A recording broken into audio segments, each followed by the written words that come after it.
So, jetzt müssen wir ganz vorsichtig sein. Na? Weil wir sind im Real Life und wenn wir hier jetzt draufgehen, dann war's das. Das ist auch mies, ne? Das ist Permadeath. Ja? Also wir leben sozusagen in einem ziemlich miesen, verdammt schweren Computerspiel. Weil abspeichern und nochmal laden ist nicht. Nee. Ja, ganz schön kacke, ne?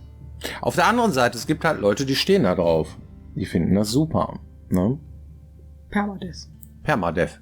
Und zu diesem Zweck haben wir uns gedacht, wir wollen mal rausfinden, ob wir jemanden kennen, der das kann oder toll findet. Also haben wir weniger als 100 Leute gefragt. Sag mal, speicherst du häufig?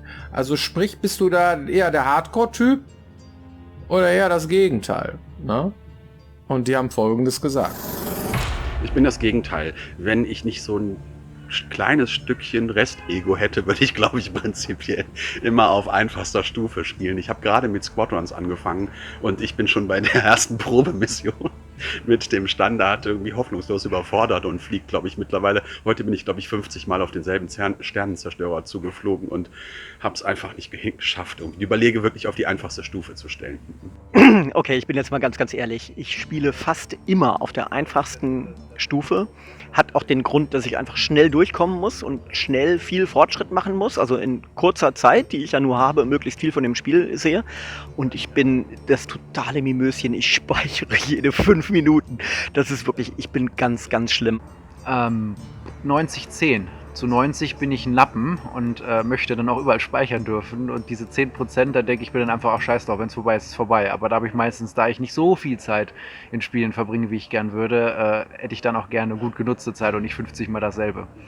Also wenn ich die Möglichkeit vom Spiel habe, selber zu speichern, manuell wirklich zu speichern, dann versuche ich oft zu speichern. Leider bin ich aber auch jemand, der es oft vergisst und ich oft an den Punkt komme, wo ich dann denke, verdammt, stimmt, man kann ja speichern. Ich speichere so oft es irgendwie geht. Also Permadeath finde ich total interessant, dass das jetzt so aufkommt als Trend, weil ich glaube, das Thema Konsequenzen kommt in Videospielen viel zu kurz. Also ich bin sehr, sehr froh, dass viele Spiele das jetzt anbieten.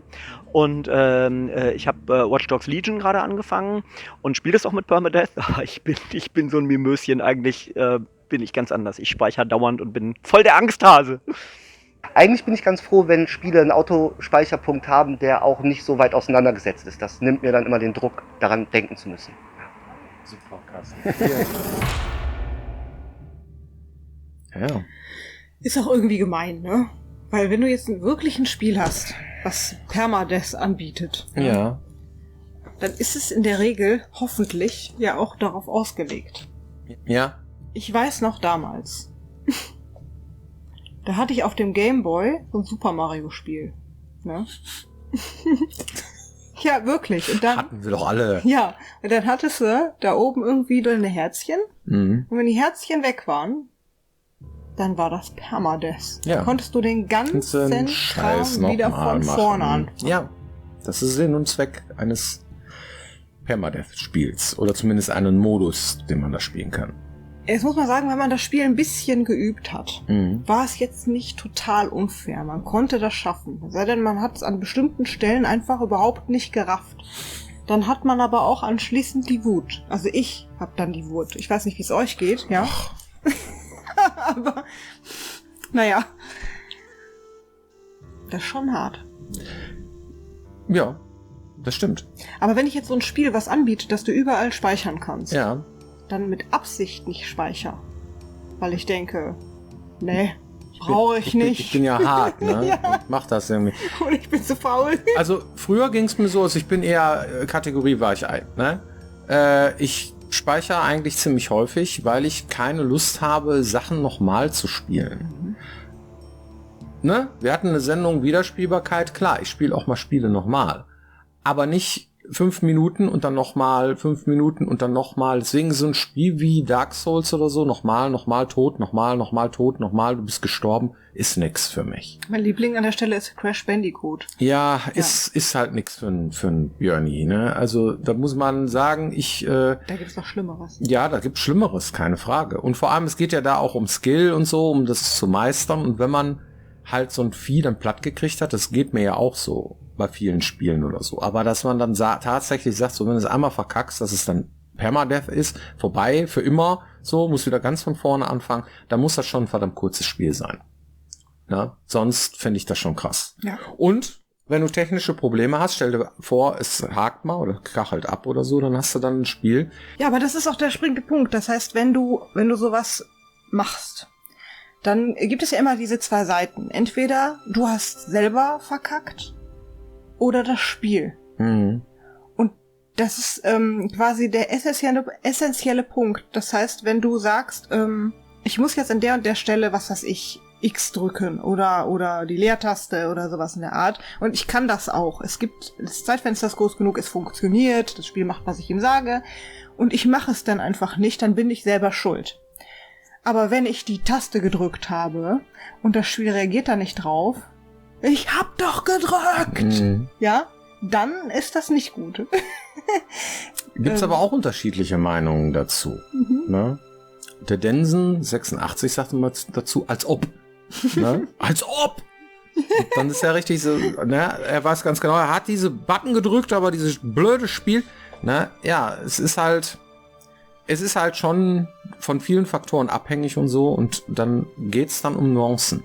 Ne? Das ist mir zu krass. Das ist mir zu krass. Aber ich fahre auch nicht mit 400 Klamotten über der Autobahn und denke mir, oh, läuft. Ne? Hatten wir uns letztens mal drüber unterhalten. Gibt halt Leute, die brettern über der Autobahn und so und haben so ein Urvertrauen, irgendwie, ja, passiert schon nix. Wahrscheinlich, weil den Leuten vielleicht wirklich noch nie was Schlimmes passiert ist oder so, und dann sind die immer, irgendwie haben die immer Glück gehabt oder sowas, verstehst du? Aber ich bin ehrlich, ich traue der Sache nicht. Ich fahre lieber wie mein eigener Opa. Ne? Ich finde das mit Permadeath auch doof. Also ich würde schon gerne noch ein bisschen leben. Ja, Marmeladen wäre auch gut, ne, wenn uns das geben würde. Gibt's aber nicht. Ja. Leider nicht. Ne? 7 Katzenleben? Naja. Ja. Na gut, aber es gibt halt dieses Ding, und für uns Piranhas würde es bedeuten, tatsächlich ein Spiel zu machen, wenn wir sowas anbieten würden, dass diese ganzen Faktoren einfach dagegen sprechen. Ne? Permadeath ist halt so. Man kann halt wirklich tatsächlich sich durchspeichern und so und dann sagen, okay, pass auf, wenn mal das Spiel, weil unser Spiel speichert nämlich alle 3 Minuten, macht es ein Autosave. Das heißt also, das Schlimmste, was dir passieren kann bei unserem Spiel ist, es sei denn, du deaktivierst das, ja, dass man 3 Minuten nochmal spielen muss. So, alles andere trackt er halt mit. Und die modernen Spiele, die gehen ja auch dahin, ja, dass wenn du gerade auf der Konsole spielst, dass sie dann auch automatisch speichern. Das heißt, wenn du dann neu anfängst oder so, du brauchst einfach die Konsole, mach raus das Ding. Ja, hast du gespeichert oder brauchst du nicht? Wie brauche ich nicht? Nö, brauchst du nicht. Irgendwann gab's mal so Spiele, ne? Irgendwann fingen die an, nö, brauchst du, mach einfach aus und so, ja, aber ich habe doch jetzt ein paar Stunden gespielt, nö, mach aus. Oder noch schlimmer hier, SSD oder was, ne? Resume Game oder so heißt das, oder Quick Resume oder sowas. Ja, dann bist du direkt an der Stelle. Aber jeder Ding stürzt mal ab. Ja, da musst du nämlich wieder von vorne, dann lädt er auch noch mal. Was ich witzig finde, wir haben nicht ein Passwort auf der Xbox, ne? Wegen den Kindern, ne? Also das Passwort, ach so, nee, muss ich ja nicht verraten, Passwort, ne? Aber der Witz daran ist, das Ding dauert länger, als das Spiel zu starten. Ja. Ne? Die Xbox ist unheimlich schnell oben. Zack, ist sie da. Aber dieses blöde Passwort da eingeben mit der Ding, und dann ist man endlich im Spiel und so, dann spiele ich das Spiel, zack, bums, das Spiel da. Ich hatte auch schon darüber nachgedacht, das Passwort wesentlich kürzer zu machen. Ja. Aber ich glaube, die Gefahr, dass unsere Kinder dann sehr schnell raffen, wie es ist sehr hoch. Also lieber nicht. Ja, allerdings, ja, unser Sohn, der ist sehr pfiffig. Der guckt uns nämlich immer zu. Und da ist ja so ein Brett, ne, so ein Tastaturbrett, und dann kann der das, und das ist ja ein... Muss ja mit Absicht verwirren, mal ab und so ein bisschen nach rechts. Ja, aber der ist ja nicht blöd, der sieht das ja, ne? So, der kriegt das schon raus, was wir uns da ausgedacht haben. Wenn das drauf anlegt, ja. Ja, und deswegen wäre ein kurzes vielleicht gar nicht so dumm. Ne? Auf jeden Fall wäre es komfortabler. Gut, was hat das mit Permadeath zu tun? Überhaupt nichts.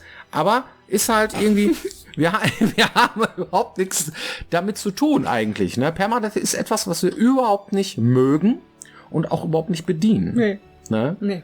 Deswegen ist das so eine Sache. Ich verstehe das, dass Leute das machen. Ich finde das auch total faszinierend, dazu zu gucken, wenn Leute streamen und so ein Permadeath-Ding machen. Ja, das ist so ein Adrenalinkick, ne? Absolut. Das ist so, ne, ja, das ist das, was du sagst mit der Autobahn irgendwie. Ja. Ich könnte ja jeden Moment sterben und wenn, dann ist alles vorbei. Und Ja. dieser Adrenalinkick, der treibt die dann nach vorne, ne? Aber das ist nichts für mich. Ey, was für ein Stress. Naja, ich habe mal so Videos gesehen von Leuten, die mit dem Motorrad in der Gegend rumbrettern. Ne? Das ist schon ziemlich krass. So, ne? Was einige Leute so veranstalten so. Und dann denke ich mir, na ja, aber du hast ja nur ein Leben. So, Ja, ne? wie diese Leute, die in Paris irgendwie auf den Häusern rumhüpfen. Ja, Wo du denkst, ja, aber Abhang. ja, ja. Leben? Ja, ja. Ja, nee, ich möchte noch ein bisschen leben, lass mal. Aber wie gesagt, wir schreiben niemanden vor, wie er zu leben hat. Das muss jeder für sich selber entscheiden. Wir haben da nicht so viel beizutragen. Ist ja nur ein Computerspiel. Irgendwie, wenn du da nicht stirbst, dann regst du dich Oh halt Gott. auf. Ja, komm, lass mal gucken, was deine Community-Fragen hergeben. Ja, genau, diesmal Ne? gibt's auch wieder 2. Ja. Ne? Machen wir mal 2. Also, es fragen. Deswegen habe ich diese Frage jetzt einfach mal genommen, exemplarisch und verallgemeinert. Die Frage ist, kommt das Spiel XY, was ihr gemacht habt, auch auf die Konsole-Plattform XY? Warum habe ich das so formuliert? Weil alle möglichen unserer Spiele, die wir mal gemacht haben, machen und noch machen werden, auf verschiedenen Plattformen erschienen sind und vielleicht auch noch erscheinen. Es ist halt allgemein so, wenn ihr so eine Frage stellt, dann können wir die zum Zeitpunkt, wenn so etwas noch nicht announced wurde, auch noch gar nicht sagen. Also die Wahrscheinlichkeit, dass sowas in Planung ist, kann sein, dass sowas gar nicht geplant ist. Kann sein, dass es geplant ist, aber noch nicht klar ist, weil man erst gucken muss, geht das überhaupt? Passt das Spiel überhaupt auf die Konsole? Gibt es überhaupt genug Leute, die Zeit haben, das auf dieser Konsole zu veröffentlichen und zu entwickeln? Gibt es vielleicht ein anderes Team, was irgendwann zukünftig mal darüber nachdenkt, irgendein Spiel auf irgendeine Plattform zu veröffentlichen? Oder nehmen wir noch Plattformen hinzu? Das ist alles eine Frage zwischen Aufwand, zwischen Zeit, zwischen Personal und den verschiedenen Plattformen und Lizenzen und so weiter und so fort. Aber wenn wir sicher wissen, dass eines unserer Spiele auf einer bestimmten Plattform erscheinen wird, dann erfahrt ihr das. Natürlich ganz normal auf unseren Social-Media-Kanälen. Gut, hast du noch eine? Ja, ich habe noch eine Frage. Ein bisschen Zeit haben wir noch. Genau, also Spielemusik eigentlich wirklich gespielt und dann aufgenommen oder wird das alles am PC erstellt? Also die Frage ist, wie macht man eigentlich Musik fürs Spiel? Unterschiedlich. Aber ich glaube, der Standardfall ist tatsächlich mit Libraries, das heißt mit Instrumenten, die digitalisiert worden sind. Ja, da hat zum Beispiel ein Typ mit Tuba reingepustet, Mikro aufgenommen und dann verschiedene Töne und die werden dann aneinandergereiht und ich würde sagen, der Standard ist tatsächlich mit dem Computer. Das machen aber auch alle so. Ja, also auch die Großen wie Hans Zimmer oder John Williams beispielsweise macht ja immer gerne mit Orchester. Ne? Das ist dann die andere Seite. Das heißt, die Leute, die tatsächlich dann komponieren für ein Ensemble, das hörst du dann aber auch. Dann hörst du auch tatsächlich, dass es ein Orchester ist. Ne? Und das ist natürlich wünschenswert, das ist cool. Ne? Aber es gibt auch Leute, die sagen, okay, aber elektronisch finde ich auch nicht schlecht. Und der Unterschied zwischen dem einen und dem anderen, gibt es ganz viele Experten, die sagen, den höre ich sofort. Die werden aber auch immer besser. Es ist eine Zeit- und Kostenfrage und Ja. eine Frage, was man da darstellen will. Ist das Musik, die gut spielbar ist oder nicht oder Genau. so? Ne? Das hat auch noch eine andere, ja, ein anderes Flair, sage ich jetzt mal so. Ne? Und in der Regel ist es so, wenn zum Beispiel, was weiß ich, Musiker Musik aufgenommen haben explizit oder tatsächlich ein ganzes Orchester Musik aufgenommen hat, wird in der Regel bei den jeweiligen Spielen auch Werbung dafür gemacht, ne, dass man das auch wirklich in den Credits nachlesen kann oder explizit Videos darüber gemacht werden, weil es schon was Besonderes ist Absolut. und von der Regel abweicht. Ne? Das kann man Weil dann sehen. ein Komponist, so wie ich kann so eine Musik komplett alleine machen. Da brauche ich niemanden für, der mir dabei assistiert. Und das mit dem Orchester geht natürlich nicht. Ich kann natürlich nicht alle Instrumente spielen. Heute spiele ich mal die Tuba ein oder was. Ne? Kannst du schon, dauert halt ewig. Ja. Macht keinen Sinn. Ne? Das heißt also, man ist dann abhängig von mehreren Leuten. Das wird dann teuer und die müssen dann auch ihre Zeit und so und hin und her und so. Das ist eine Kosten- und eine Aufwandsfrage. ob man das möchte oder nicht. Und ich bin ganz ehrlich, ich finde, das eine ist nicht unbedingt besser als das andere. Es kommt immer darauf an, wie es gemacht ist und wozu es passt. Ja, so ein Spiel wie Cyberpunk zum Beispiel hat unheimlich viel elektronischen Kram und Schrabbelgitarren und hast du nicht gesehen, finde ich geil, aber kein klassisches Orchester.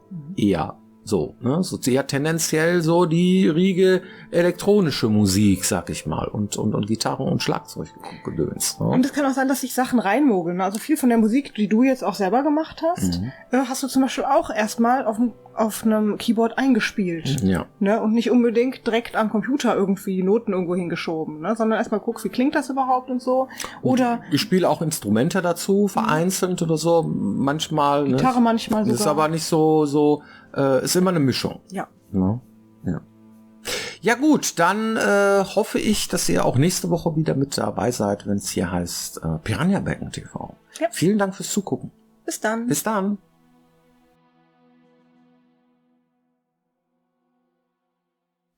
Gibt ja mittlerweile so viel Musiker, ne? Und so viel unterschiedliche Nuancen und auch Orchester und so.